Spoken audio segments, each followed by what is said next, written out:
Imagine this. You're walking down a street and someone throws a casual insult your way. Nothing brutal, just enough to sting.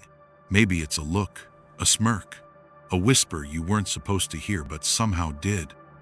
It's small, subtle, and yet that your heart drops. Your brain replays it all day. You wonder what you did wrong. You wonder why you care.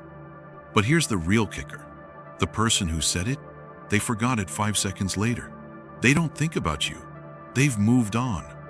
You're the only one still bleeding from a wound that was never even meant to kill you. Why do we give so much power to people who don't matter? We walk around building prisons in our mind cells made of other people's opinions, reinforced with fear, and locked tight with imaginary judgments. We spend our lives trying not to offend, trying to be liked, trying to fit in with a world that doesn't even notice us half the time. We let people hurt us not because they're powerful, but because we hand them the sword. Why do we do that?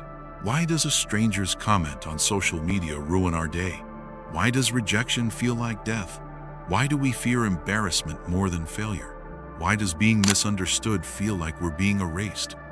Somewhere along the way, you were trained to believe that everyone's opinion mattered, that you needed to be accepted, approved, admired. But what if I told you, the moment you stop caring, truly, nobody can ever hurt you again? What if power isn't about dominance or control? What if it's about emotional freedom, about reclaiming your attention from a world designed to steal it? Because here's the paradox. The less you care what others think, the more influence you gain over your own life. And the more you try to please everyone, the more invisible you become to yourself. So now ask yourself, what would your life look like if nobody's opinion could touch you? If rejection didn't sting? If approval felt optional? If being misunderstood was no longer something to fix, but something to embrace? The answer is not about becoming numb. It's about becoming untouchable. And that's where we go next, deep into the roots of why this problem exists, why your identity is so fragile in the first place, and how you were taught to betray yourself just to be liked. Stay with me. You weren't born caring what others think. You were taught. You came into this world screaming, unapologetic, completely unconcerned with who was watching. You didn't care if your cries were too loud, your needs too much, or your presence inconvenient. But somewhere along the way, through 1,000 subtle punishments and conditional rewards, you were domesticated. Psychologist Carl Jung once said, "The privilege of a lifetime is to become who you truly are." But here's the tragedy. Most people never get that privilege. Because long before they ever get the chance to become, they're told who they should be. It starts with your parents, then your teachers, then your peers, and then society piles on. Be nice, be polite, be agreeable, be likable. And if you're not, we'll shame you. We'll isolate you. We'll punish you not physically, but psychologically, with silence, with rejection, with subtle cues that you're wrong just for being who you are. This is where the real damage begins. You learn that your value is external, that your worth is tied to how well you're received, that your identity is only valid when it's validated by others. And what does that create? A deep, chronic fear of disapproval, a spiritual dependence on applause, a fragile ego that shatters under criticism. Arthur Schopenhauer described this as the will to appear, a false identity constructed not from the inside out, but from the outside in. You become a reflection, not a being. You live as a reaction, not a force. And in doing so, you give others permission to shape your reality. You become addicted to being liked. But here's the twist. No matter how hard you try, you will never fully be liked. You can be the kindest, smartest, most charming version of yourself, and someone will still hate you. Someone will still misunderstand you. You will still be criticized. So if pain is inevitable either way, why choose the version that requires you to abandon yourself? Jean-Paul Sartre, the existentialist philosopher, once said, "Hell is other people, not because people are inherently evil, but because we see ourselves through their eyes." We become trapped in a hall of mirrors, lost in reflections that distort our truth. We start to fear the image more than we fear the loss of our own soul. You become a puppet string by approval, moved by judgment, paralyzed by shame. But it's all an illusion. Because here's the secret: nobody can define you unless you let them. Nobody can hurt you unless you let their words enter your soul. Their opinions are just noise, but you've been taught to treat it like gospel. This is the hidden mechanism behind almost all emotional pain. Not what someone says, but what you believe about what they say. Not what happens to you, but what you make it mean. This is the matrix, the trap, the psychological prison built from fear and maintained by conformity. And the cost? You live your whole life as a watered-down version of yourself, afraid to be bold, afraid to be disliked, afraid to disappoint people who don't even matter in the grand scheme of your existence. The real you is buried under layers of false identity, masks you put on to survive, personas you crafted to be accepted. But deep down, there's still that wild, free, untamed self, the version of you that doesn't care what anyone thinks, the version that would rather be real than be liked. That version is still there, but it's locked behind years of fear. And now, it's time to break the lock. But before we do that, we need to see how deep this trap goes out. It shapes not just your mind, but your entire world. Because the moment you understand that is the moment you realize how urgent it is to stop caring. You don't realize what it's doing to you, this constant caring.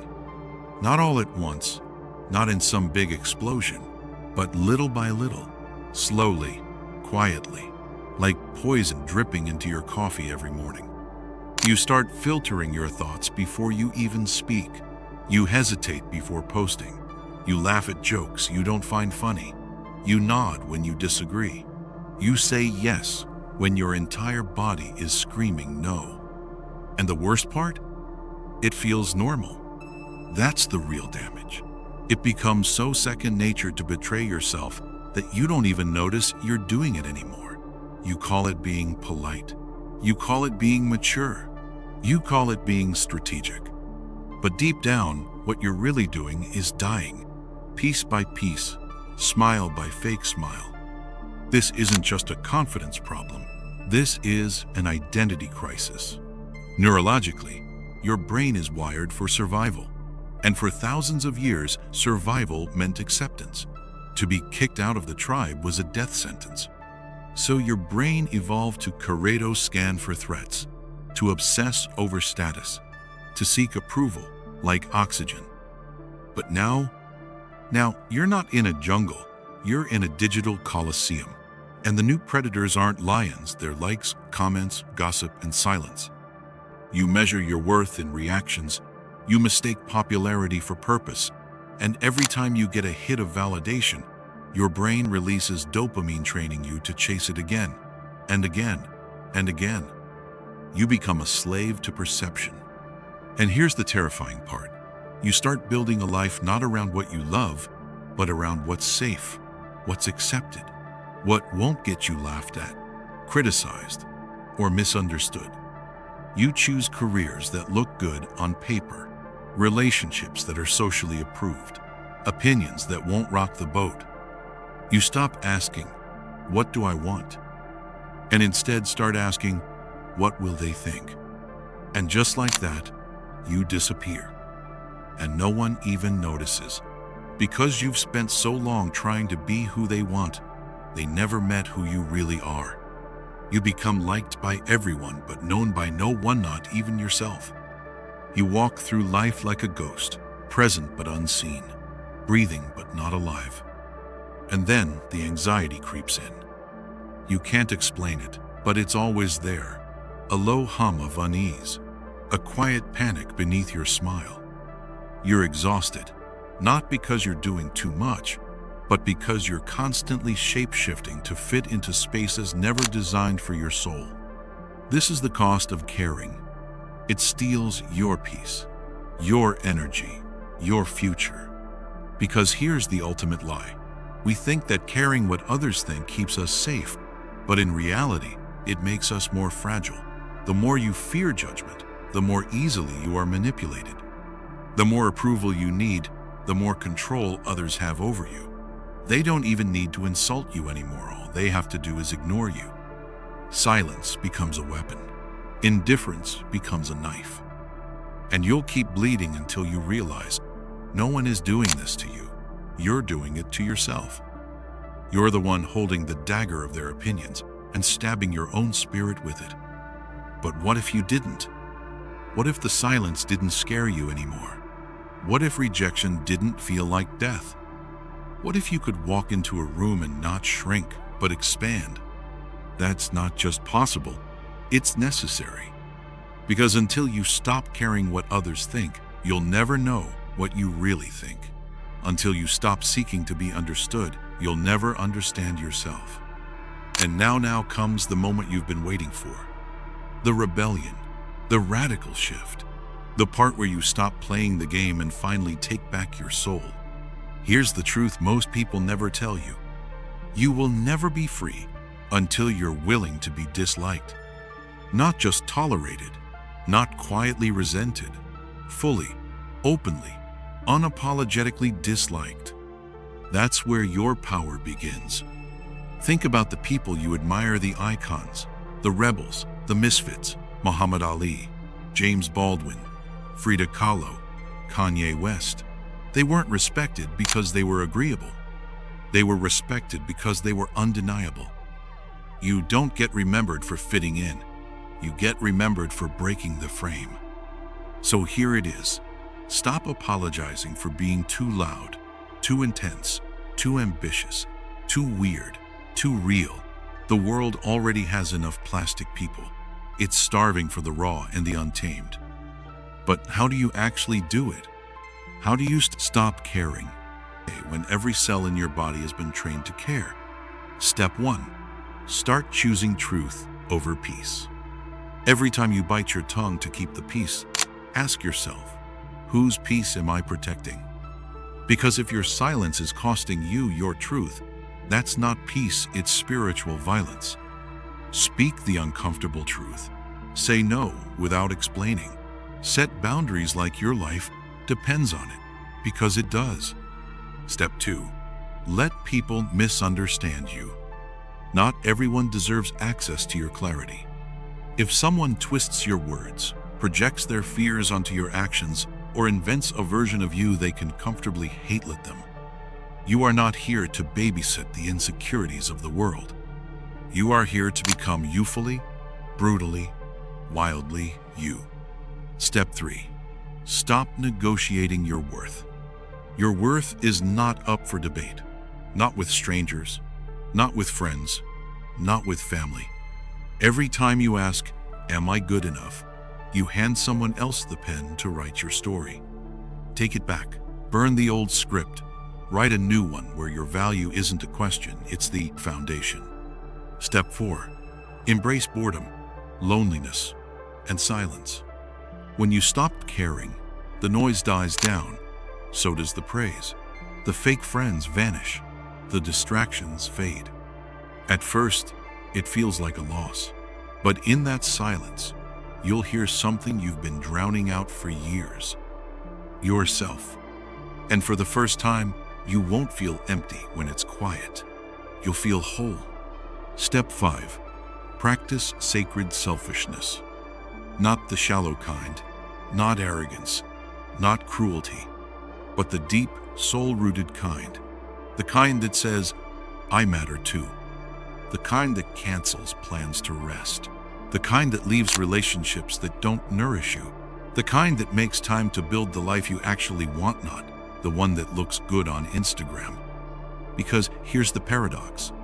The less you care about being liked, the more magnetic you become. People are drawn to those who have nothing to prove, who radiate peace because they've stopped performing, who walk through the world not with arrogance, but with clarity. This rebellion isn't loud. It's not about screaming, "I don't care," from rooftops. It's about walking into a room and not shrinking. It's about being unfazed by silence, about laughing when someone tries to mock you, about choosing discomfort over dishonesty. It's about becoming unshakable, not because you're numb, but because you felt it and decided to be free anyway.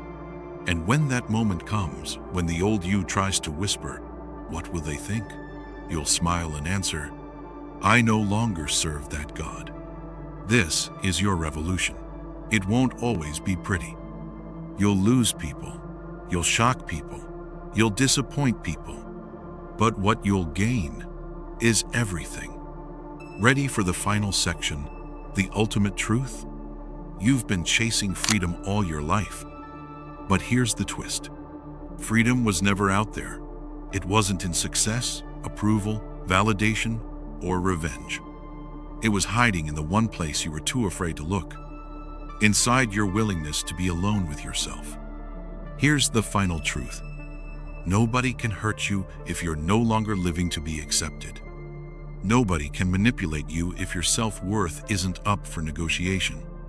Nobody can control you if you've already made peace with being misunderstood. The chains that kept you caged, they were never made of steel. They were made of need. The need to be seen. The need to be right. The need to be loved by people who never learned how to love themselves. But once you stop needing, you start choosing.